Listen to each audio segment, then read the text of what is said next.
De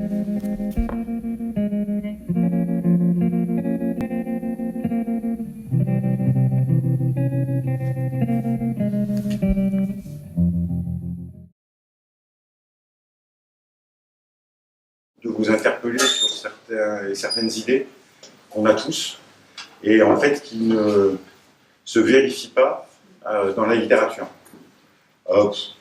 Un que je vous redirai parce que c'est dans l'imaginaire collectif, qui est persuadé que la kétamine est analgésique.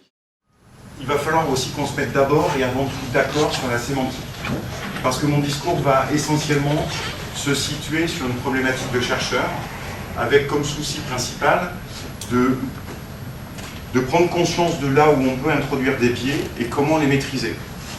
Et autour de l'anesthésie, autour de l'analgésie, en fait, il faut revenir un petit peu sur les fondamentaux parce qu'on a parfois des idées reçues et souvent, on se dit « Ah ben oui, mais je ne vais pas faire ce médicament-là parce que je ne voudrais quand même pas que ça interfère avec mon résultat d'expérience. » Et je vais essayer de vous démontrer que si vous raisonnez comme ça, c'est la logique a minima. Si vous raisonnez comme ça, en fait, vous introduisez sans le savoir un biais que vous ne maîtrisez pas. Au détriment, parfois, peut-être, d'un biais qui, pour le coup, existe, mais qui est pharmacologiquement connu, et comme les biais pharmacologiques, qui est de surcroît dose dépendant. Donc quelque chose de parfaitement maîtrisable. Et du coup, si vous êtes dans une logique a minima, et je vais vous le démontrer au travers de la douleur en particulier, vous allez introduire des biais sur un nombre absolument incroyable de systèmes biologiques, et pour le coup sur lequel vous n'avez aucune maîtrise, et avec à peu près certitude, quel que soit votre thème de recherche, en fait, vous aurez une interférence dans vos résultats. Donc je vais surtout revenir sur un certain nombre de grandes notions. Alors dès qu'on parle de douleur, les mots utilisés par les uns et par les autres sont assez variés. Mais on peut essayer de caler un peu cette sémantique en distinguant tout d'abord ce qu'est la souffrance, sous-entendu animale. La souffrance, c'est une dimension affective. Cette dimension affective, elle est plus du ressort, je dirais, c'est ceux qui gèrent cette dimension émotionnelle, c'est plutôt les associations de protection de la nature. Ce n'est pas forcément notre préoccupation première. Enfin, je ne le crois pas. D'autant plus que quand on rentre dans des débats autour de la souffrance, on va souvent s'interpeller sur des positions philosophiques, sur des positions politiques, et finalement ça tourne vite au débat un peu stérile. Et donc je ne me situerai pas là. Le deuxième mot sur lequel il faut effectivement bien se mettre d'accord, c'est la notion de douleur. Et là, dans cette définition-là, vous avez un premier élément clé. La douleur, c'est quelque chose qui est issu d'un processus périphérique et qui est intégré au niveau cortical. Donc, on va revenir, mais il y a tout un processus sous-jacent. L'information arrive au thalamus, et cette information qui arrive au thalamus, quand elle est intégrée au niveau cortical, à ce moment-là, on peut parler de douleur. S'il n'y a pas d'intégration corticale, ce n'est pas tout à fait juste de parler de douleur. Cette dimension de douleur, c'est la préoccupation des comités d'éthique. Je ne sais pas si parmi vous, il y en a qui font partie de comités d'éthique. Oui. La préoccupation du comité d'éthique, c'est l'absence de douleur. Et alors, pour le coup, la réponse souvent du chercheur, et à juste titre, c'est de dire, bah, je le mets sous ISO, je ne sais plus qui me disait, je fais l'ISO, je le mets sous ISO, bah, il n'y a pas d'intégration corticale, c'est vrai, vous avez absolument rigoureusement raison, et du coup, il n'y a pas de douleur, et pour le coup, ça passe en comité d'éthique. Parce que, j'insiste, la douleur, c'est un processus qui suppose une intégration suprathalamique, une intégration corticale. Donc s'il n'y a pas d'intégration corticale, il n'y a pas de douleur au sens littéral du terme. Mais nous, chercheurs, alors, douleur problématique du comité d'éthique. Il faut bien sûr passer notre comité d'éthique et donc il faut suivre les recommandations de notre comité d'éthique. Mais notre préoccupation à nous, chercheurs, elle va bien au-delà de la seule préoccupation du comité d'éthique. Elle va justement à cette troisième notion complètement essentielle, c'est la notion de nociception. La nociception, c'est le processus physiologique, physiopathologique, qui aboutit à la sensibilité algique. C'est un phénomène physiologique, physiopathologique. C'est tout le processus qui part de la périphérie, qui remonte le long des nerfs, qui passe par la moelle épinière et qui atteint le thalamus. C'est ça la nociception. Alors bien sûr, s'il n'y a pas de nociception, factuellement, il n'y aura pas de douleur.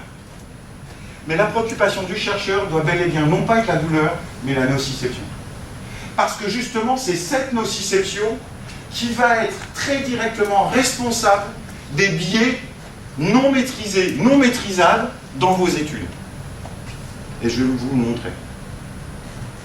Donc, alors du coup, si vous avez votre préoccupation de chercheur de maîtriser les biais, imputable notamment à la nociception, et bien factuellement de fait, tout ira bien pour le comité d'éthique, et du coup, bah, ça ira plutôt pas mal pour les associations de protection. Mais vous voyez, ne situez surtout pas votre Graal quand vous établissez vos protocoles sur la problématique douleur. Il faut aller bien au-delà, parce que ce qui fait la qualité de nos résultats, c'est l'absence ou la maîtrise des biais. Et pour ça, eh bien, il nous faut une maîtrise rigoureuse et parfaite de la nociception. Et j'insiste, la nociception, c'est tout ce qui se passe en dessous du thalamus. Parce qu'à partir du moment où il y a de l'information qui atteint le thalamus, en fait, on aura le bordel dans nos résultats, et je vais vous montrer. Pourquoi faites-vous de l'anesthésie générale sur les animaux que vous avez à prendre en charge? C'est quoi votre raison? C'est pour que les gestes soient plus faciles à faire? Ouais, parce que quand ça bouge, c'est difficile, hein? Ouais, c'est ça. Donc en fait, vous pensez à l'anesthésie générale pour vous faciliter la vie. Ouais, c'est ça. Ben non. Parce que je vais vous montrer que la douleur, ça tue. Donc la première raison, c'est au profit de l'animal. Alors quand c'est le profit de l'animal, bah, dites-vous bien un truc, c'est qu'au lieu de techniquer 50 rats, vous n'en aurez peut-être qu'à techniquer 20, qui sont tous vivants et qui vous feront effectivement une manip qui tient la route. Ce qui va bien pour les comités d'éthique, parce que pour le coup, vous êtes dans la logique de la réduction et du raffinement, mais n'empêche que vous ne faites pas de l'anesthésie générale pour vous rendre service à vous, peut-être de façon secondaire, pourquoi pas, tant mieux, mais vous faites d'abord et avant tout de l'anesthésie générale pour faire en sorte que l'animal supporte ce que vous avez à faire de façon invasive. Et en particulier, toute la problématique de douleur. Douleur au sens douleur générale ou douleur au sens nociception. Donc c'est bien ça qui doit justifier le fait de recourir à l'anesthésie générale. Alors il y a quelques paroles historiques qui sont quand même rigolotes. Je crois que c'était le médecin de Jules César, mais je ne suis pas très sûr, je ne suis pas très bon en histoire. Disait à l'époque, vous voyez, le conflit chirurgien-anesthésiste, en fait, remonte déjà à cette époque-là. Sels disait, résolu à guérir celui qui se confie à ses soins, le chirurgien doit rester sourd aux cris de sa victime. Tout est dit, tout est dit. Tout est là. Et Sels précisait, il doit achever son œuvre sans se laisser émouvoir par les femmes. Ça veut dire qu'effectivement, un geste chirurgical, un geste invasif, eh bien, en fait, c'est bel et bien une agression pour le corps, pour l'organisme. Et je suis en train de vous rappeler un truc évident, c'est que dès qu'on fait un traumatisme sur un organisme, eh bien, cet organisme va réagir, alors effectivement de façon assez sonore, mais ça va le mettre dans le camp des victimes. Quelques décennies plus tard, Velpo, celui, vous savez, des bandes Velpo, là, disait, la douleur, et c'est très intéressant, la douleur est indissociable de la chirurgie. Information. Il n'existe pas de petite ou de grande douleur chirurgicale. Quand vous faites un geste chirurgical, info important, vous devez systématiquement considérer que votre animal est en logique de douleur ou de nociception, plus précisément, sévère à très sévère. Il n'y a pas de petite douleur chaotique. La castration du chat, du lapin, du rat, au moment où vous arrachez les testicules, ça fait hyper mal. Une fois que les coucougnettes sont tombées, peut-être qu'effectivement ça fait moins mal. Mais au moment de l'ablation, pour le coup, ça fait très très mal. Le geste chirurgical est indissociable de la douleur. Et vous allez donc devoir, non seulement tenir compte, mais quand vous allez élaborer vos protocoles anesthésiques, eh bien, il faudra avoir en tête que la douleur au moment du geste chirurgical, eh bien, c'est une douleur sévère à très sévère. Et quand on a cette info-là, de base, eh bien, on peut se tourner vers les pharmacologues.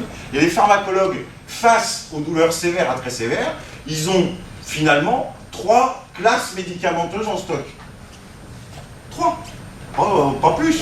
3. Les morphiniques vrais. Et quand je dis morphiniques vrais, entendez morphine, méthadone, fentanyl, sulfentanyl, alfentanyl, rémifentanyl. Vous n'avez pas entendu dans ma bouche buprenorphine. On est bien d'accord. Donc les rats que vous opérez sous bupré, c'est pas assez.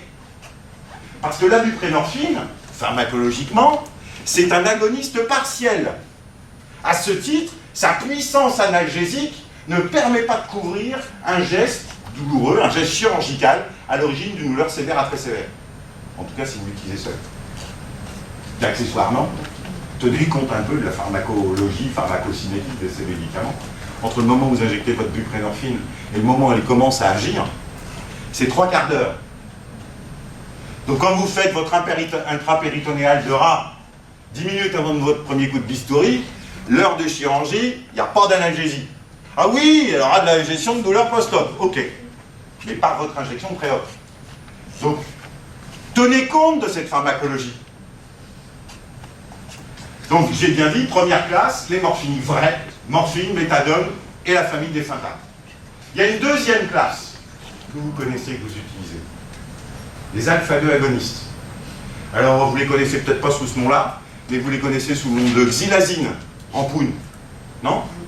Hein? Le rampouille. Un alpha-2 agoniste. Un alpha-2 agoniste, tous les alpha-2 agonistes, sont aussi puissamment analgésiques que les morphiniques vrais. Et ouais. Alors le kétarampoule, un grand classique de l'anesthésie du rat. C'est vrai. Un grand classique, et pas que du rat, du lapin et d'autres. Ouais, mais pharmacologie oblige. L'effet analgésique de votre xylazine. 15 minutes. 15 minutes. Donc tout geste chirurgical de plus de 15 minutes à la xylazine, ben, le taf n'est pas fait. En tout cas, le contrat n'est pas rempli. En plus, petite digression pharmacologique, et je parle sous couvert de Fanny, pharmacologiquement, la xylazine, c'est un des vieux, quoi. Donc il n'est pas toujours très précis d'un point de vue pharmaco. Il est agoniste alpha 2, c'est vrai, mais il est aussi agoniste alpha 1. Et puis il est agoniste imidazolé, les récepteurs I2. Et puis, pharmacologiquement, comme il n'est pas très propre, bah, méfiez-vous, parce que ça peut interférer dans vos résultats sans que vous le sachiez. Dans la famille des alpha-2 agonistes, il y a des plus jeunes, qui sont plus modernes, qui sont plus précis. Il y a la médétomidine, qui est un mélange racémique, qui est très alpha 2. Elle n'est quasiment pas imidazolée, et elle est à peine alpha 1. Elle est bien. Et en plus, elle dure 1 heure. Ça fait quand même mieux le boulot, plus facilement le boulot. Juste remplacer Rampoune par... Alors, il y a plein de noms déposés, type Sédator, Dormédor, etc., etc. Ils ont tous des noms assez rigolos. Les noms déposés des médicaments vétérinaires sont toujours assez évocateurs de leur intérêt. Il y a le calmivette, il y a le tranquille, enfin... Bon, bref. De quoi? Non, on est bien d'accord. Mais en médéto, c'est Sédator, Dormédor, Dorbéné, Domitor.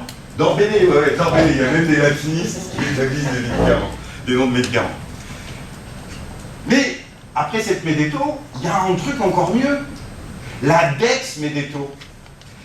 La médéto, c'est un mélange racémique de l'isomère droit et de l'isomère gauche. Ils ont pris juste l'isomère droit.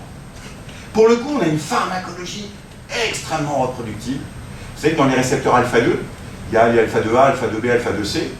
Et ben cette dexmétomidine, elle est assez spécifique des alpha-2 présynaptiques. Juste un sous-type de récepteur alpha-2. Donc, quand vous faites de la pharmaco, si vous voulez maîtriser votre histoire, ben, privilégiez les alpha-2. Alors, je ne suis pas en train de faire la retape pour les alpha-2. Attention, les alpha-2 sont une solution intéressante, mais pas pour tout. Si parmi vous, il y en a qui bossent sur le diabète, arrêtez de me faire des modèles d'études de diabète avec des animaux qui dorment. Mais ça fait 20 ans que les gens publient sur le diabète avec des groupes contrôle qui sont faits à kétarampoune. Les alpha-2 sur le pancréas, ça ils font de la sécrétion d'insuline. Il ressemble à quoi votre groupe contrôle? Quand il a aussi peu d'insuline que votre groupe traité. Ça fait 20 ans et les mecs publient dans des grands journaux. Hein. Tout ça parce qu'ils ne sont pas allés regarder la biblio. Parce que le fait que les alpha-2 agonistes font de la sécrétion d'insuline, ça fait quand même 25 ans qu'on sait ça, quoi.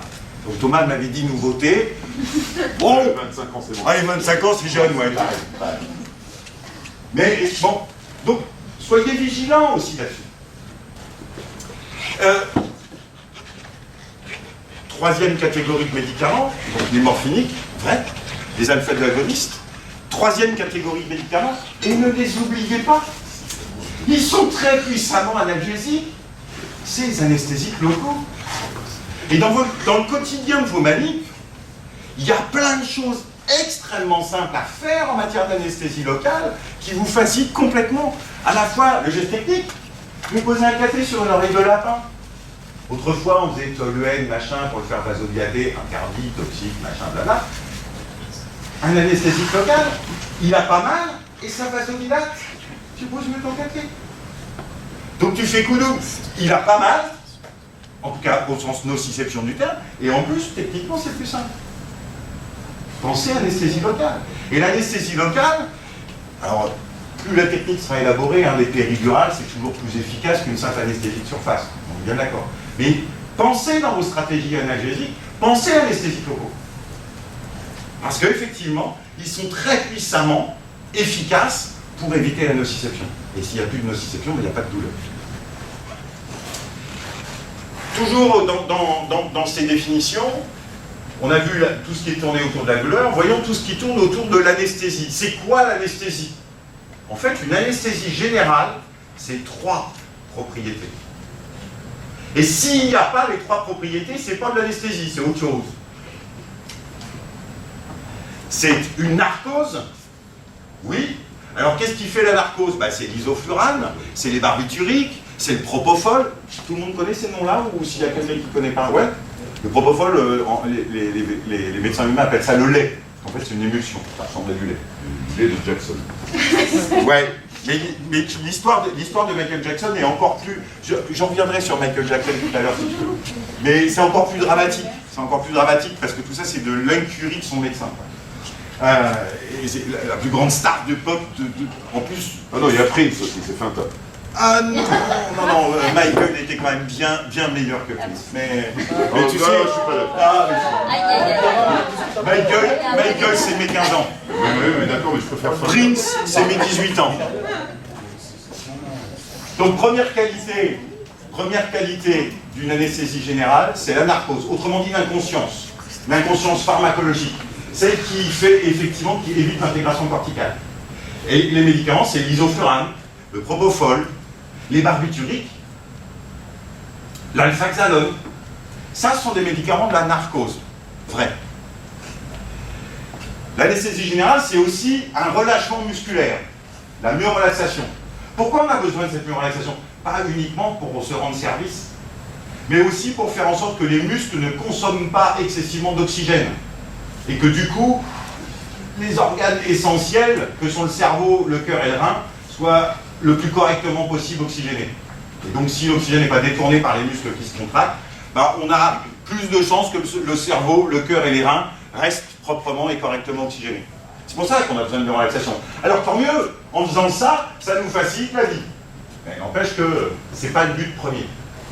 Et puis ben, la troisième qualité essentielle, vous l'avez comprise, c'est l'analgésie. L'analgésie, c'est de faire en sorte, non seulement qu'il n'intègre pas l'information nociceptive au niveau cortical, mais surtout de maîtriser au mieux le phénomène nociceptif, c'est-à-dire ce qui se passe de la périphérie, qui arrive à la corne dorsale de la moelle épinière et atteint le thalamus. Et si vous ne faites que de l'iso, eh ben c'est pas de l'anesthésie générale. Si vous faites que du pinto, un coup de pinto en intrapéritonéal sur un bras, c'est pas de l'anesthésie. C'est de la narcose, mais c'est pas de l'anesthésie. Entrez. Universalité, et là, attention, ça va possiblement changer peut-être vos points de vue. Il y a plein de choses qu'on fait en expérimentation sur l'animal en se disant il est jeune, il a pas mal. Quand même le discours. Mais on reviendra dessus parce que vous savez que c'est un discours qui a existé aussi en médecine humaine.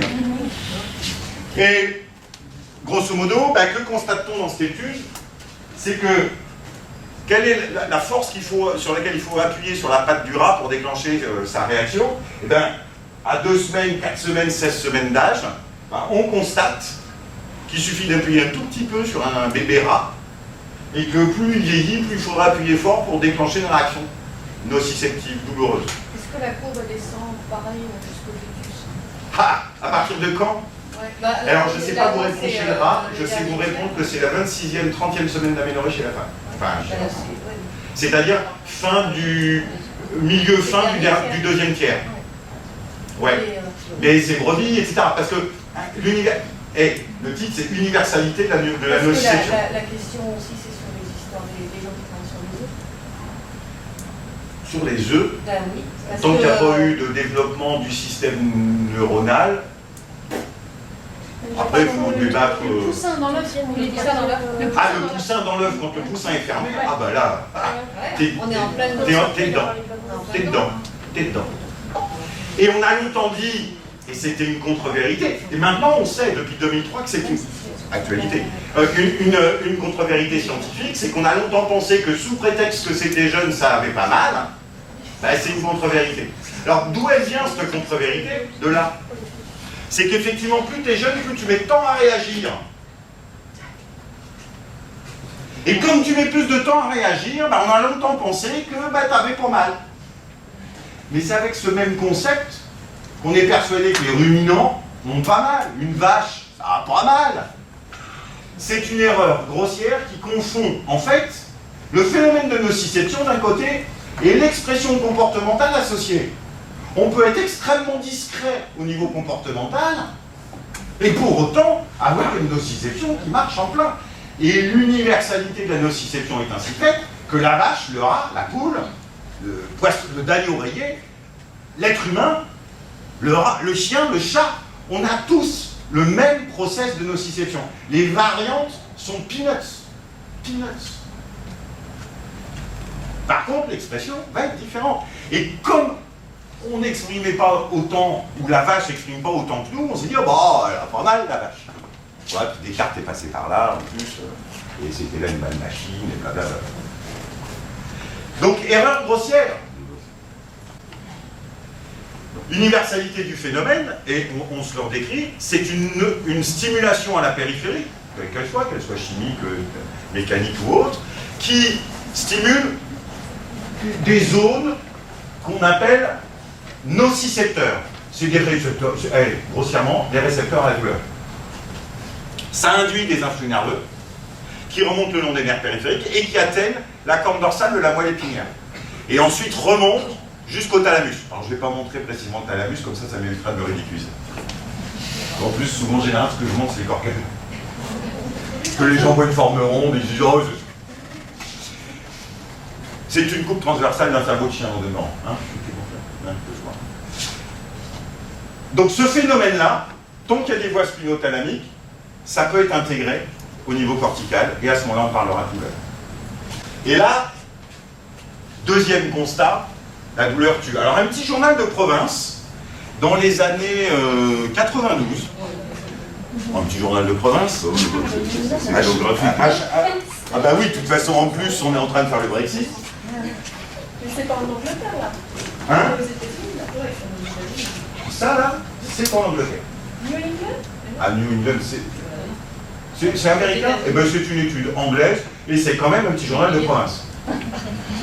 Oui. Dans ce petit journal de province, en 92, et c'est un... Alors, l'histoire est intéressante parce que, comme quoi l'évolution des mentalités tient aussi à la culture de chacun. Un anesthésiste réanimateur, à Nantes, est bouddhiste. Il croit donc à la réincarnation. Et les bons karmas, les mauvais karmas, blabla, je ne rentrerai pas dans le détail, j'y connais rien, je te l'ai dit. Toujours est-il qu'à Nantes bosse dans un des plus grands centres anglais, Brexit, de chirurgie cardio-thoracique sur les gamins prématurés. Toutes les malformations cardiaques. Et à l'époque, 92, on considère qu'un gosse qui braille, c'est un gosse qui a faim, qui a la bouche pleine. Basta. Et à Nantes, alors qu'il y a les meilleurs chirurgiens du monde dans son hôpital, constate qu'un gosse sur 4 opéré meurt. Il se dit, c'est quand même pas normal, j'ai les meilleurs chirurgiens et ça meurt quand même. Annonce donc vers son comité d'éthique d'hôpital et suggère de faire un petit coup de morphine, une dose de morphine en post-op. Le comité d'éthique lui dit, mais vous n'y pensez pas, de la morphine sur des gosses, vous allez les rendre toxicaux, blablabla. Interdiction pour 1 an. Bon, 1 an un peu têtu, croyant beaucoup au karma et à l'importance de la qualité du karma, en loose day, fait quelques essais qu'il a publiés dans un congrès à l'oral, et grosso modo, une piqûre de morphine post-op, il réduit la mortalité d'un facteur 2. Du coup, il repasse à nouveau avec son comité, à son comité d'éthique qui lui accepte son étude. Et là, il est vachement intéressant cette étude. Regardez. Il prend les gosses, il leur fait rien que l'enseigne de l'isoflurane, de l'allotane. Ils sont narcose. Taux de mortalité, 4 gosses meurent sur 15 opérés. Et de l'autre côté, pas de narcose, que de l'analgésie, du sulfentane. 0 gosse meurt sur 30 opérés. Distinguez bien la narcose de l'analgésie. Et ceux qui tuent en pérope ou en post-op, les gosses, les rats, les chiens, bah c'est le déficit d'analgésie. Et ne croyez pas que sous prétexte que ça ne bouge pas, parce que c'est en narcose, il n'y a pas d'ocyception. Donc la douleur tue. Et le meilleur moyen de la lutter contre, c'est entre autres de recourir effectivement en pérope à des médicaments puissamment efficaces, des médicaments de classe D3 définis par l'OMS. Alors, dans le même temps où il fait son étude, lui, sur sa petite cohorte de gosses opérés, il regarde la mortalité dans l'hôpital. 40 gosses sont morts sur 205. Et après la publication de ces résultats, en tout cas la communication au sein de l'hôpital de ces résultats, seulement 9 sur 121. Vous voyez l'information qui circule, qui met en avant l'importance de l'analgésie, et pour le coup, ça réduit la mortalité. Et ça, c'est vrai chez l'enfant. Et je vous rappelle qu'à cette époque-là, en plus des prématurés, leur système nerveux est immature. C'est vrai, c'est faux cette info-là. Leur système nerveux est immature, c'est vrai. Mais en fait, la douleur, ça marche comment? C'est l'information qui remonte jusqu'au thalamus, voie ascendante. J'ai des voies descendantes qui inhibent, qui freinent. C'est celles-là qui sont immatures. C'est les voies qui freinent la douleur qui sont immatures. C'est pour ça que quand t'es bébé, t'as plus mal. Et en plus, c'est les voies motrices qui te font réagir qui sont immatures. Donc tu mets plus de temps. Et comme tu mets plus de temps, on a longtemps pensé que tu avais moins. Donc oui, quand on dit que le prématuré a un système nerveux immature, c'est vrai. Mais pas sur les voies qui remontent la nociception, sur les voies qui les freinent. C'est bien pour ça que le prématuré a plus mal que les autres. Et donc on a des études, notamment sur les fœtus, on sait qu'à partir de 26e, 30e semaine d'aménorrhée, les voies ascendantes de la douleur sont absolument matures. Troisième constat, le phénomène de nociception est quelque chose d'évolutif. C'est-à-dire que quand on a eu mal une fois, on n'est plus pareil après. Et ça, en expert, c'est quand même vachement emmerdant. Exemple, vous avez un groupe contrôle non opéré, un groupe sham opéré, mais on n'a pas enlevé les ovaires, et un groupe opéré où on a enlevé les ovaires. En post-opératoire immédiat, pas de souci, elles ont toutes le même ressenti à la douleur. Par contre, 5 semaines plus tard, on s'aperçoit que celles qui ont eu une exclusion des ovaires, donc qui ont eu une exérèse d'organes, n'ont plus du tout le même profil de réaction, le même profil de nociception que le groupe témoin. Autrement dit, quand on fait une intervention chirurgicale, il va falloir être drôlement vigilant sur l'analgésie pour éviter que votre groupe opéré et votre groupe témoin ne diffèrent d'emblée par la douleur. Si vous mettez tout le monde en analgésie, effectivement, il n'y aura plus de différence. Vous avez ici, en absence d'analgésie, forcément introduit un biais. Alors ce qui est intéressant, on y reviendra un peu si vous voulez, mais regardez, un stimuli normalement non douloureux devient très douloureux. Ce phénomène-là, ce phénomène d'amplification de la douleur, c'est ce qu'on appelle l'allodynie. Et on connaît bien l'allodynie. Un bisou sur la joue, ça fait pas mal. Par contre, si on a pris un coup de soleil avant et qu'on fait un bisou sur la joue où il y a le coup de soleil, c'est le bisou qui normalement fait pas mal, finit par faire mal. C'est ça l'allodynie. Et puis, une stimulation douloureuse, un peu douloureuse, 5 semaines plus tard, ça fait très très mal, beaucoup plus mal. Ça, c'est ce qu'on appelle le phénomène d'hyperalgésie. Un stimuli douloureux est encore plus douloureux. Et ces hyperalgésies font que tu as eu mal une fois, tu auras plus mal le coup d'après. Mais ce qui est sûr, c'est que dans les études, ça perturbe largement, puisqu'on a introduit, sans le savoir, une hétérogénéité dans nos groupes, et dans nos groupes opérés versus dans nos groupes contrôle. Du coup, les différences que vous allez observer sur vos deux groupes, sont-elles liées au traitement que vous avez testé, ou sont-elles simplement liées à ce qui s'est passé en matière de nociception et de perturbations neurologiques associées? Alors ça, c'est l'histoire du chat, mais est-ce que ça existe chez l'homme? Et ça peut être un peu perturbant ce que je vais vous montrer, mais oui, ça existe chez l'homme. Alors voilà une étude anglaise qui s'est intéressée au comportement, juste après la diapo, qui s'est intéressée à des petits garçons dans leur réaction comportementale quand on leur fait le vaccin ROR, rougeole, oreillon, rubéole. Et le ROR, ça se fait en intramusculaire, dans la fesse. Et ceux qui sont douillés comme moi confirmeront que ça fait hyper mal. Eh bien, on constate chez ces petits garçons qu'il y a finalement trois types de comportements, ceux qui braillent un peu, ceux qui braillent moyennement et ceux qui braillent beaucoup. Après, il y a l'intensité des cris, le côté strident, etc. Quelle est la différence entre ces trois types de petits garçons? Tout simple. Ceux qui braillent pas ou peu n'ont pas été circoncis. Ceux qui braillent moyennement ont été circoncis avec une anesthésie locale. Et ceux qui braillent beaucoup ont été circoncis sans anesthésie locale. Tu as eu mal, tu auras plus mal. Les différences sont significatives. C'est une marge d'erreur. Non, les différences sont significatives. Ah oui, non, mais tu veux une preuve en plus? Non, c'est sur l'intérêt. Allez, regarde celle-là. C'est sur l'intérêt de l'EMLA. Alors, sur l'intérêt de l'EMLA, je suis d'accord avec toi. Mais on reviendra sur l'EMLA. Mais une autre étude, des gamins aussi. On a regardé le comportement douloureux de gamins pour ceux qui sont opérés une fois, pour ceux qui sont opérés deux fois, et pour ceux qui sont opérés deux fois, ils ont distingué opérer la deuxième fois sur la même zone du corps ou sur une zone différente du corps. Et bien, factuellement, quand tu es opéré la deuxième fois, tu as plus mal à la deuxième OP qu'à la première. Où que ce soit, et peu importe si tu es sur le même dermatome ou pas. Une fois de plus, tu as eu mal, tu auras plus mal.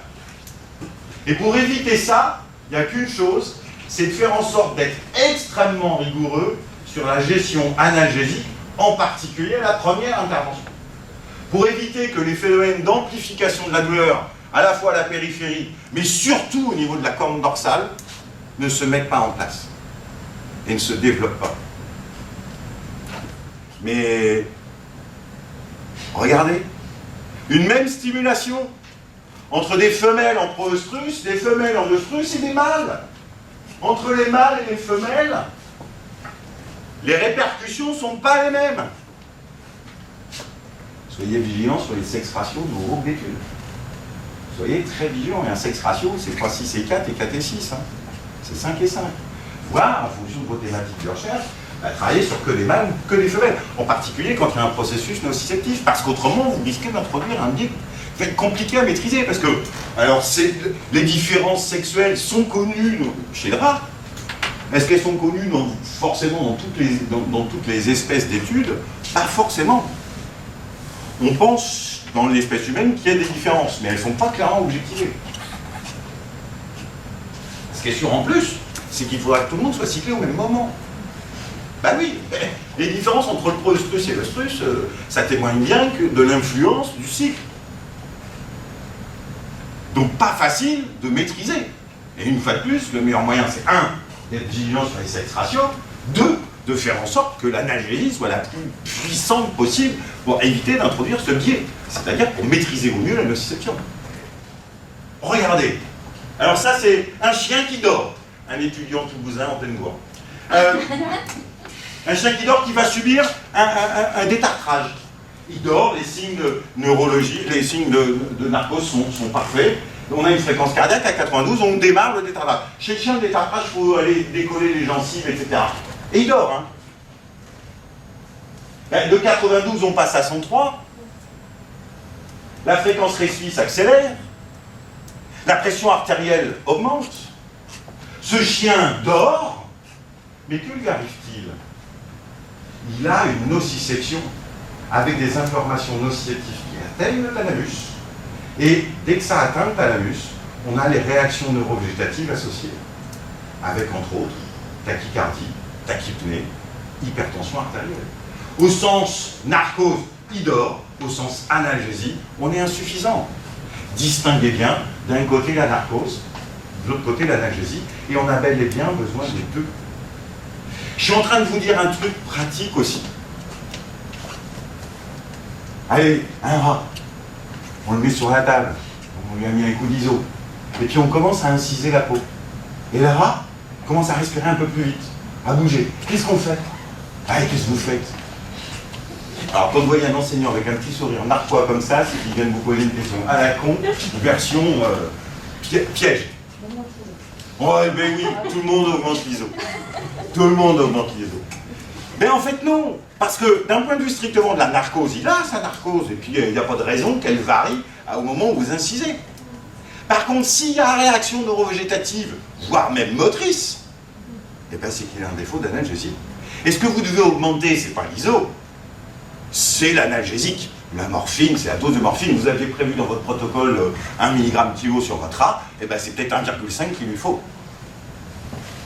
D'où l'importance en plus, je vous le redirai, de faire des pilotes. Ah oui, parce que vous, conceptuellement, alors ça les comités d'éthique n'aiment pas trop, mais il faut les convaincre.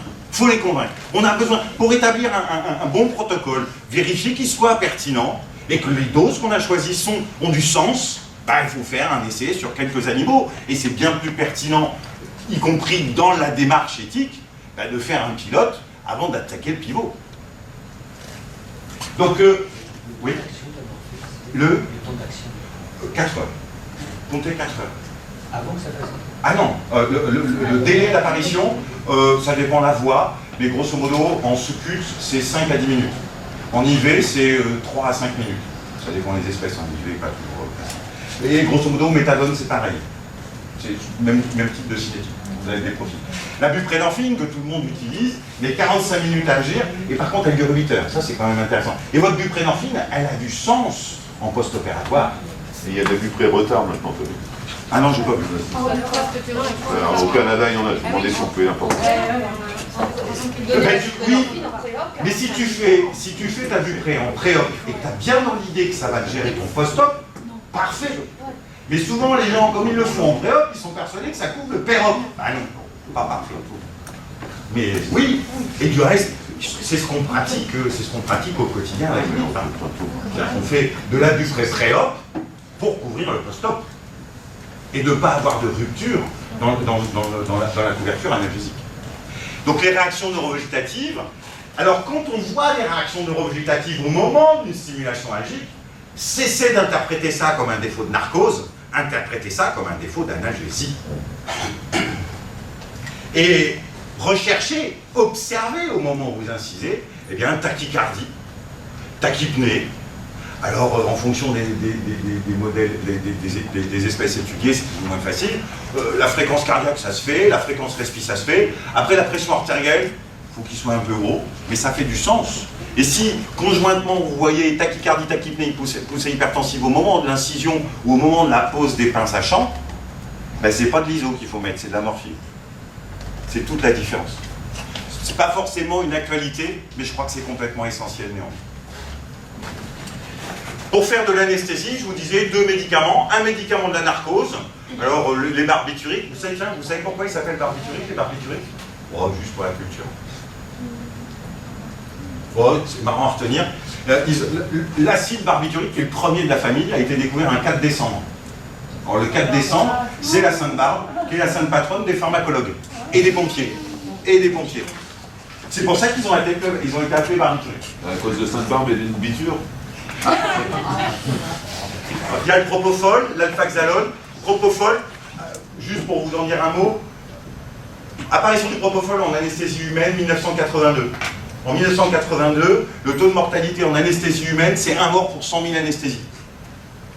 Depuis l'apparition du propofol, on est à un mort pour 250 000 anesthésies. Vous voyez le... Alors, c'est pas qu'il est plus hypotensif ou moins hypotensif ou plus truc, c'est juste un médicament dont la pharmacocinétique est extrêmement reproductible, extrêmement bien connue, et du coup, que l'on sait extrêmement bien administrer. Et c'est toute la différence, c'est parce que ce médicament si bien connu, en fait, eh bien, on peut parfaitement en maîtriser les effets. Et si on maîtrise parfaitement les effets de narcose, eh bien, on maîtrise parfaitement les incidents, les accidents péri-anesthésiques. Et alors le problème, c'est qu'en IP, ça marche pas. Ah non. Le briétal sodique, qui était d'une demi-vie à peu près équivalente au propofol, marchait très bien en IP, notamment sur les microcèbes, et qui a disparu en même temps que le nesdonal, le pentobarbital. D'ailleurs, ils ont des problèmes pour les mises à mort de prisonniers américains, parce que plus personne fabrique de barbiturique anesthésique. Et tu sais pourquoi, hein, j'ai pas assez d'argent. Oui, La seule raison, c'est que ça ne faisait pas assez d'argent. Maintenant, il faut appeler un des monsieur Doletal, etc., en leur disant, dites donc, vous voulez pas demander une extension d'AML pour l'anesthésie, ça revient. Parce que c'est pharmacopé, donc pour eux, à mon avis, c'est pas très dur. Oui, mais si tu veux, il y avait un labo pharmaceutique Veto qui faisait le Nesdo. Il faisait une cuve de Nesdo tous les 3 ans. Et le problème, c'est que comme ils en produisaient finalement assez peu, ils avaient des tas de dérives par rapport aux affaires réglementaires, et que pour une cuve mise en vente, ils étaient obligés d'en faire 3 parce qu'ils étaient obligés d'en jeter 2. Et ça finit. En fait, ça leur coûtait plus de fric à le faire qu'à maintenir la production. C'est uniquement des arguments économiques. Donc, première catégorie, les agents de la narcose. Alors, deuxième catégorie possible aussi, c'est les médicaments qui favorisent la myorelaxation. Alors, on n'en a pas toujours besoin. Hein. Par contre, si on utilise la kétamine, ou son petit copain, ou sa cousine, qui est la tylétamine, ce sont des drôles de médicaments de la narcose qui ne s'accompagnent pas de myorelaxation, mais plutôt d'un tonus musculaire important. Pour contrer ça, on est obligé de les associer à un médicament de la myorelaxation. Et ces médicaments de la myorelaxation, en chef de file, il y a les benzodiazépines. Alors, n'attendez pas le côté tranquillisant des benzos. On connaît bien chez l'homme, les benzos sont sédatifs ou tranquillisantes chez l'homme, chez l'otarie aussi. Mais dans les autres espèces, les rongeurs, les lagomorphes, effets sédatifs tranquillisants nuls. Pensez aussi que parfois, alors ça dépend des espèces par exemple chez le cheval, ceux qui bossent sur le cheval, ceux qui bossent sur le chien, les benzodiazépines sont désinhibitrices. Et ça peut poser souci de temps en temps, parce que, typique, hein, nous en clinique on le connaît bien, le bon labrador, le chien de la famille, qui n'a jamais montré l'écrou à personne, on lui fait une benzo, ça peut devenir un chien furieux qu'on va chercher dans la cage ou l'assaut. C'est la désinhibition. Et c'est un grand classique, c'est un effet collatéral très classique des benzodiazépines, qui existe aussi chez l'homme, hein, la désinhibition. En sous-dosage. Ouais, c'est en sous-dosage, et puis c'est plutôt des syndromes extrapyramidaux. Bon, oui, mais t'as raison. Ensuite, il y a la cépromazine, avec son copain butyrophénone stress-nil qu'on utilise chez les cochons. La cépromazine, grande famille, les phénothiasiques. Petite culture générale, phénothiasique découverte par un Français, toxicologue, un certain Henri Laborie, celui qui a écrit l'éloge de la fuite. Et l'histoire est rigolote. Henri Laborie aurait bien mérité un Nobel de médecine, mais comme il était toxicologue, même pas ils ont regardé du côté de Laborie. Pourquoi ce mec-là aurait mérité un Nobel? C'est assez simple. Il est appelé par les industriels du textile dans les Vosges, parce que les mecs teignent les tissus et balancent leurs effluents dans le ruisseau, et dans le ruisseau, il y a des rats qui titubent, il y a des poissons ventre en l'air, bref, il y a pollution. Quand bien même c'est à une époque où on n'est pas très sensible à l'écologie, les riverains s'indignent un petit peu, et du coup, Laborie arrive et analyse. Et dans sa démarche, la même que celle qui nous a été enseignée par Claude Bernard, il observe, il réfléchit et il se met à agir. Il observe, effectivement, les rats titubent, les poissons sont le ventre en l'air, il réfléchit, il se dit, je vais prendre les différents colorants et je vais les injecter en intrapéritonéal à des rats. Et quand il injecte des colorants jaunes, il s'aperçoit que les rats, dans la position où on les met, ils ne bougent plus. Et il décrit pour la première fois l'ataraxie. Alors vous allez me dire, où est-ce que je veux en venir? C'est tout bête, c'est une certaine tranquillisation. Quand on veut manipuler un lapin sans avoir à lui faire de contention physique, on peut le mettre sous acépromazine pour avoir cette ataraxie. Et du coup, en plus, on maîtrise le stress. Et pourquoi ce mec-là aurait mérité le Nobel? C'est tout bête, c'est que avant la découverte des phénothiasiques par Henri Laborie, les fous humains, qu'est-ce qu'on leur faisait? On leur coupait des bouts de cerveau, lobotomie. Et après la découverte des phénothiasiques, eh ben on les mettait sous phénothiasique. Vous savez comment on appelle ça dans le grand public? Des camisoles chimiques. Bien, Henri Laborie a quand même révolutionné la psychiatrie humaine. C'est pour ça qu'on a arrêté de couper les bouts de cerveau et de faire des électrochocs depuis Henri Laborie. C'est pour ça que ça aurait peut-être pu, enfin, ils auraient pu y réfléchir, quoi. Et donc, on a le même effet chez les animaux. C'est-à-dire que ça diminue la vigilance. Après, si on stimule beaucoup les animaux, on peut toujours se carapater. Par contre, cette ataraxie est souvent intéressante parce que dans la position où on les pose, ils restent. Après, il y a des gens qui m'ont dit que vous utilisiez le chlorpromazine. Oui, qu'est-ce qu'il m'a dit que vous utilisiez le chlorpromazine? Oui, c'est vous, monsieur. Méfiez-vous-en quand même. Pourquoi le fameux chlorpromazine, c'est un des premiers de la famille. Le nom déposé, c'était, et il est intéressant, largactyle. Pour large action. Parce que pharmacologiquement, ces médicaments sont des antagonistes muscariniques, des antagonistes dopaminergiques, des antagonistes histaminiques, et ils jouent donc sur beaucoup de systèmes récepteurs, large action, et attention, ça n'interfère pas dans vos résultats d'études. Par contre, ils n'ont aucune valence analgésique. Il y a ensuite les alpha-2 agonistes, oui, ils sont puissamment analgésiques, comme les morphines, mais en plus, eh ben, ils réduisent la vigilance, sont des tranquillisants, et ils réduisent le tonus musculaire. Et puis bien sûr, il y a les curares et certaines techniques d'anesthésie loco-régionale. Et puis, troisième propriété que doit avoir une anesthésie générale, c'est l'analgésie, avec les médicaments vrais de l'analgésie, les alpha-2 agonistes, les morphiniques vrais, les techniques d'anesthésie locale. Après, il y a ceux qui sont un peu moins puissants. Buprenorphine, c'est un palier 2. Tramadol. Disons un petit mot du tramadol. Très mode le tramadol, très mode en médecine vétérinaire, super mode en expérimentation animale. Et regardez la tête de Fanny. Alors j'allais devancer la tête de Fanny, le non-verbal de Fanny sur le sujet. Moi, mon vieux maître de pharmaco, qui était toulousain, ces médicaments-là, il appelait ça des poubelles pharmacologiques. C'est vous dire ce que vaut ce type de médicaments. Ce sont des médicaments qui agissent sur tellement de systèmes récepteurs qu'on ne contrôle rien. Et en expérimentation animale, c'est juste pas du tout ce qu'on veut. Parce que le tramadol, il est mu, il est alpha-2, il est sérotoninergique, il est dopaminergique, il est muscarinique. On contrôle que dalle. Arrêtez d'utiliser ce médicament-là dans le domaine de l'expérimentation. Et puis en plus, on a par exemple chez le chien, on a de la donnée. Seulement 30% des chiens sont capables de métaboliser le tramadol, le médicament, pour en faire un métabolite actif. Ben oui, parce que le tramadol comprimé, là, ou gélule, c'est pas actif, ou très peu. Il faut que ça soit O-méthylé pour devenir métabolite actif M1. Or, encore faut-il qu'il y ait la capacité métabolique. Et par exemple, chez le chien, seulement 30% ont cette capacité-là. Dans les autres espèces, dans vos espèces d'intérêt, j'en sais rien, parce que ça n'a pas été testé. Ou je n'ai pas lu dessus. Donc avant de l'utiliser, vérifiez. Donc méfiez-vous de ces médicaments qui pharmacologiquement sont complexes. L'expression poubelle pharmacolo, Jean-Michel, mon patron, me le disait à propos du Ziban. Parce qu'un jour, je avais décidé d'arrêter de fumer, je ne sais pas par quelle idée. Je vais voir Jean-Michel et je lui dis, Jean-Michel, qu'est-ce que tu penses du Ziban?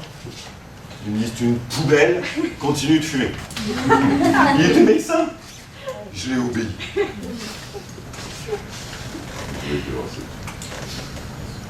Le A minima à éviter, c'est par exemple ne pas se bourrer aussi, et je vous le disais tout à l'heure, la kétamine n'est pas analgésique, contrairement à un fantasme collectif. Regardez le papier de Fink en 82, il faut grosso modo être 10-4, 10-5 pour binder les récepteurs mu. Alors qu'avec de la morphine, on est dans le 10-8, 10-9. Donc abandonnez l'idée que votre kéta vous la faites pour qu'il n'ait plus mal.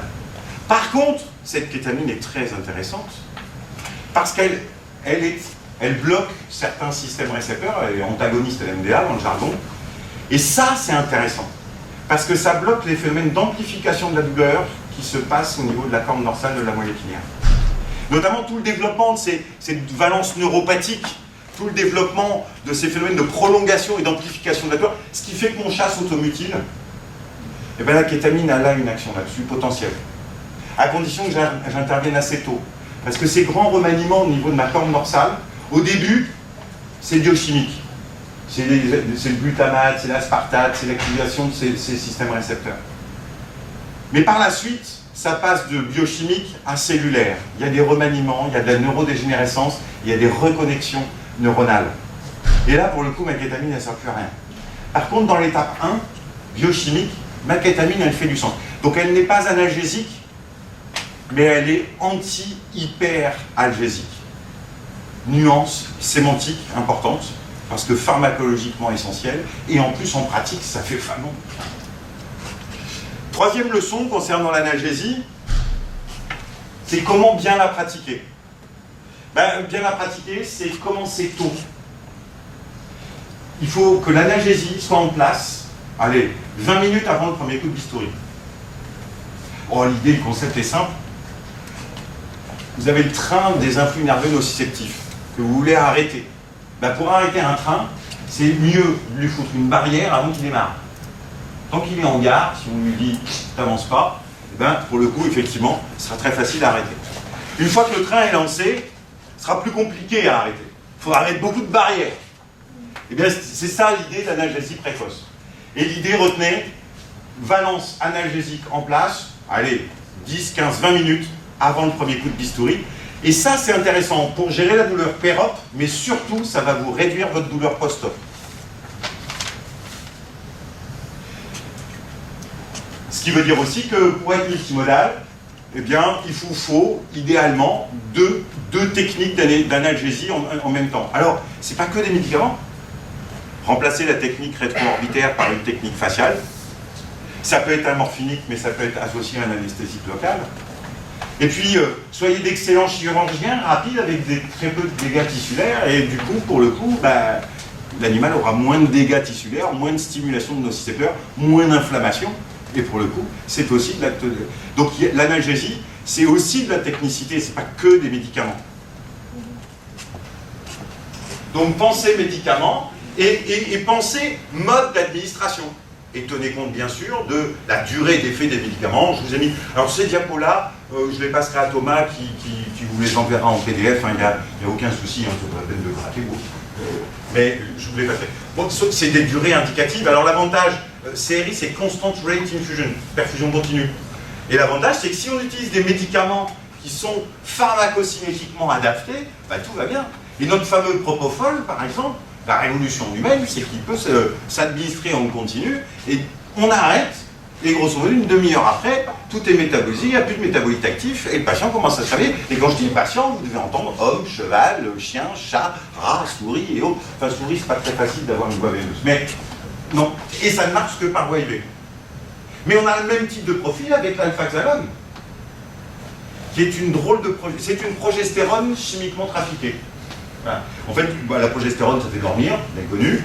Et bien, ils ont trafiqué cette progestérone pour hypertrophier son côté narcose, en enlevant sa partie stéroïde. Et du coup, bah, c'est un médicament de la narcose dont les profils pharmacocinétiques sont assez comparables à ce qu'on connaît avec le propofol. Cinquième leçon, l'imprévisibilité de la douleur. C'est surtout vrai pour cette partie de la douleur amplificatrice, cette valence neuropathique. Mon chat, après son abcès, je ne savais pas prévoir qu'il avait cette douleur neuropathique. Et c'est là où je peux reparler de Michael Jackson. Michael Jackson était un douloureux chronique. Il avait eu non seulement des chirurgies esthétiques, mais surtout, il avait eu le cuir chevelu brûlé à l'occasion d'une pub. Je ne sais plus si c'était Pepsi ou Coca, par un fumigène. Et donc, il avait eu tout le cuir chevelu brûlé, qui, associé à ces micro-traumatismes répétés de ces possibles chirurgies, eh bien, Michael était devenu un douloureux chronique avec une valence neuropathique. Et ces valences neuropathiques, en particulier quand elles sont devenues à support cellulaire, eh c'est très très compliqué de les traiter. Parce que autant une douleur aiguë fait un coup de morphine anesthésique local, il n'y a plus de douleur aiguë. Mais quand en fait, c'est de l'auto-allumage du système nerveux, parce que c'est ça la valence neuropathique. Au niveau de la corne dorsale, c'est les neurones de la corne dorsale qui s'auto-stimulent et qui produisent l'information douloureuse. Je ne sais pas si dans vos entourages, par exemple, vous avez des gens qui ont des zonas, par exemple, c'est souvent des gens qui ont des douleurs chroniques. On appelle ça même les douleurs zoostériennes. Mais ces douleurs zoostériennes ont une valence neuropathique. Et la morphine, ça ne sert à rien, parce que de toute façon, c'est le système nerveux qui est en auto-allumage. Les seuls médicaments qui sont efficaces, ce sont des médicaments qui sont des modulateurs du système nerveux. Et j'ai cité les antidépresseurs, les antiépileptiques. Oui, Michael était sous antidépresseurs. Pas parce qu'il était déprimé, parce que c'était un douloureux chronique. Or, que lui a fait son cardiologue incompétent? Eh bien, un des symptômes des douloureux chroniques, ce sont des gens qui ont des troubles du sommeil.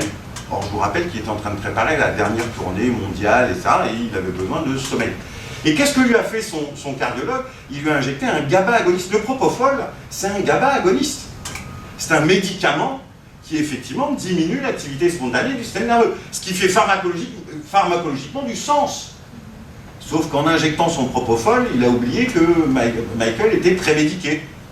Or, la prémédication fait que le besoin de propofol pour obtenir l'effet, la dose est réduite. Quand on n'a pas de prémédication, allez, un chien, ça dort avec 9 mg par kilo de propofol.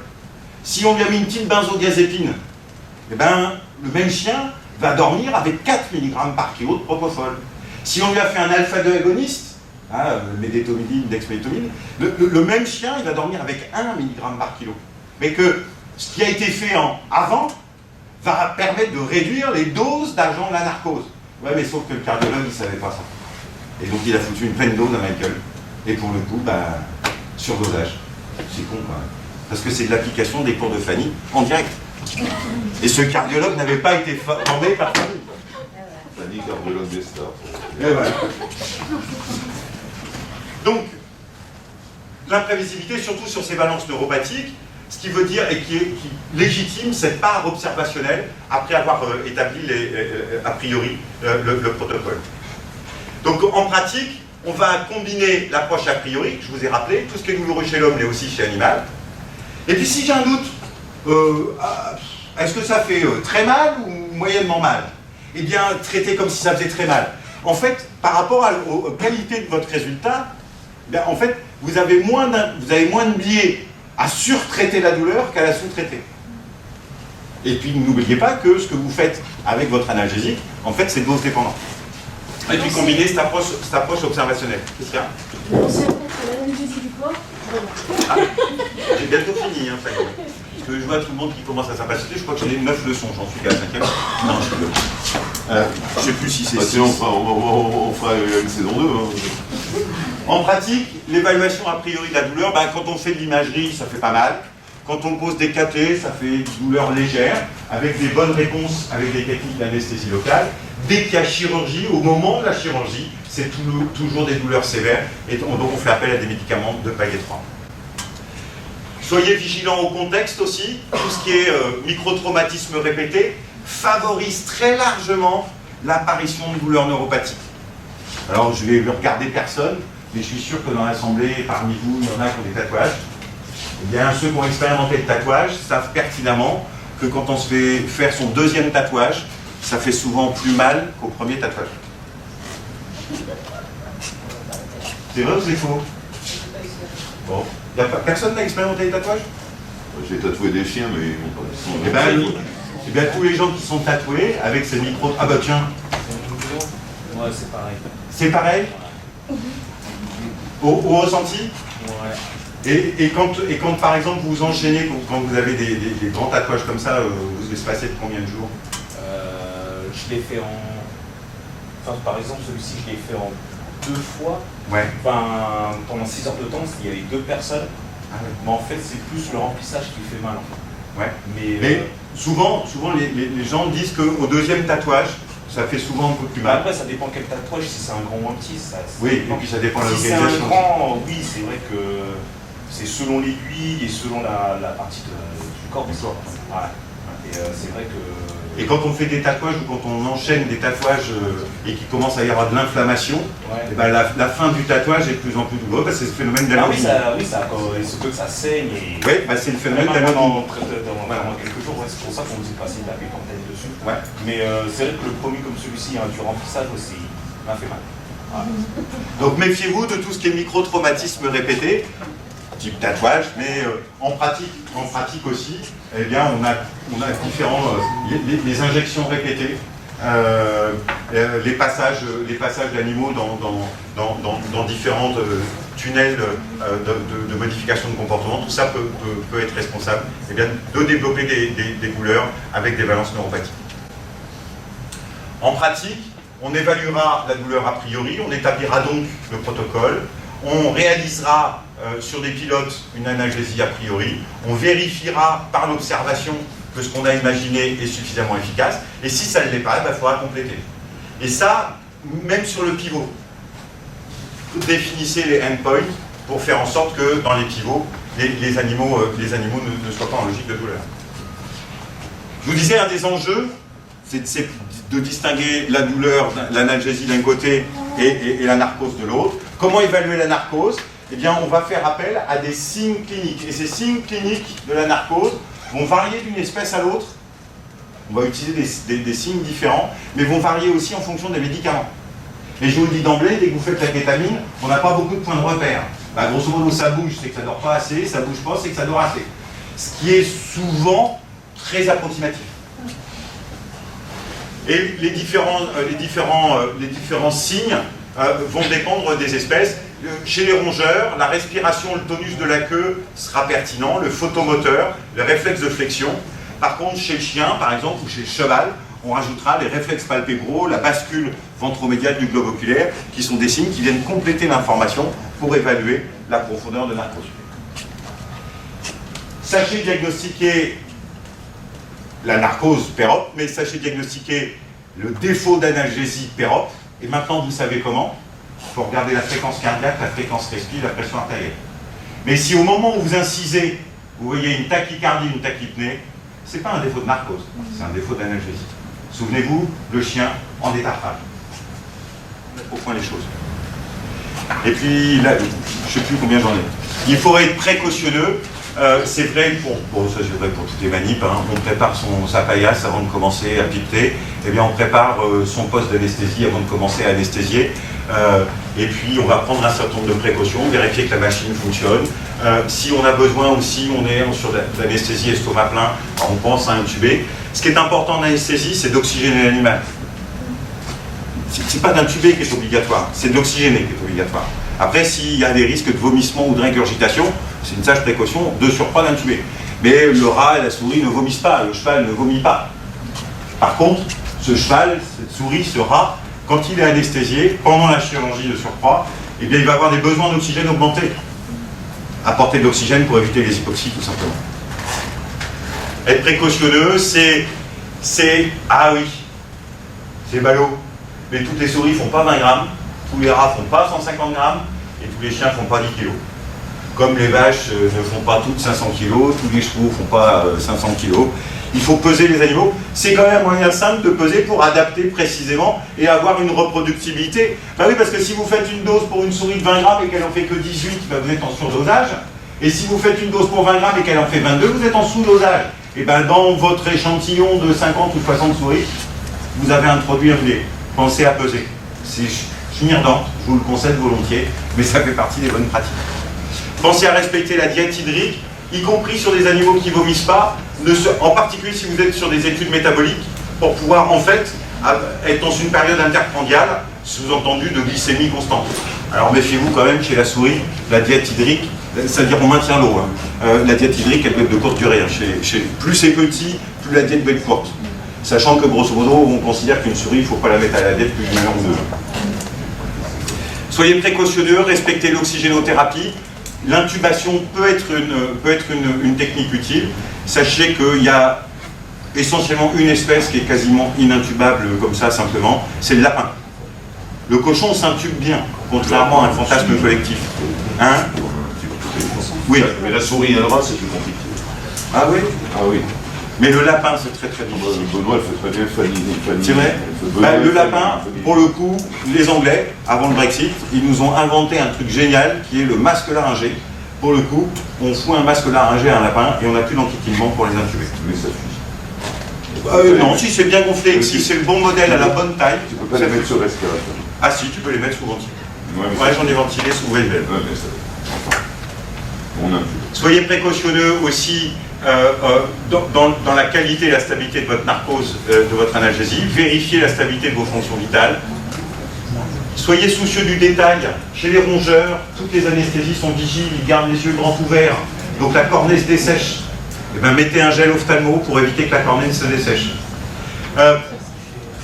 Toutes les anesthésies, pardon, je reformule, toutes les narcoses s'accompagnent d'une hypothermie. Toutes. Faites de la prévention de l'hypothermie, tout simplement. Et n'attendez pas qu'il soit froid pour les réchauffer. Faites la chirurgie sur tapis chauffant, réchauffez vos animaux d'emblée. Ils vont tous faire de l'hypothermie. Et c'est simple, c'est la narcose qui est responsable de ça. C'est logique, puisqu'avec la narcose, en fait, on a la myorelaxation. Les muscles consomment moins d'oxygène, c'est ce qu'on voulait pour protéger le cerveau, mais en plus, du coup, ils produisent moins de chaleur. Or, les muscles sont la deuxième centrale thermique de l'organisme. La première, c'est le foie. Ben oui, mais comme il y a toujours un peu d'hypotension, le foie est moins bien perfusé, du coup, il fait moins de réactions d'hydrolyse et il produit moins de chaleur. Donc dans les 10 à 20 premières minutes de narcose, quelle que soit l'espèce, alors ça va plus vite sur les petits plus que sur les gros, ben ils perdent 1, 2, 3 degrés. Et des fois, la protection contre l'hypothermie, ça peut être aussi simple que le papier bulle qu'on a piqué à la secrétaire pour faire un petit sac de couchage pour l'oreille à la souris. C'est aussi simple que ça parfois. Après, les souffleries d'air chaud, c'est très efficace. Méfiez-vous des tapis chauffants, méfiez-vous des radiants, en particulier chez les rongeurs, c'est quand même le meilleur moyen de les brûler. Et puis, tout ne se finit pas au moment de la chirurgie, c'est la phase de réveil. 80% des complications anesthésiques se font dans la phase de réveil. Donc le chirurgien a fini, mais l'anesthésiste a encore une bonne heure de boulot devant lui. Et ça suppose, alors on n'est pas forcément très actif, on surveille, on attend. On attend que l'animal se réveille, c'est-à-dire éliminer son agent de la narcose. Ne confondez pas un animal qui tarde à se réveiller parce qu'il est très confortable, parce que parfaitement analgésié, et du coup il n'est pas agité, alors qu'il est réveillé, avec un animal qui est effectivement en narcose excessive, parce que hypotherme, et du coup il élimine moins sa narcose. Protégez l'animal contre l'hypoxie, maintenez le réchauffement, continuez à traiter la douleur, parce que, oui, la douleur continue alors même que le chirurgien a fini. Et puis n'oubliez pas que, en particulier chez les rongeurs, il faut les réalimenter le plus vite possible, et si ce n'est pas le cas, il va falloir penser à les gaver. Le gavage, par exemple, du rat est quelque chose d'extrêmement simple qui se fait rapidement. Une souris ou un rat qui ne mange pas en post-opératoire, c'est souvent un animal qui a mal. Donc posez-vous aussi la question de savoir si votre analgésie post-op est suffisante.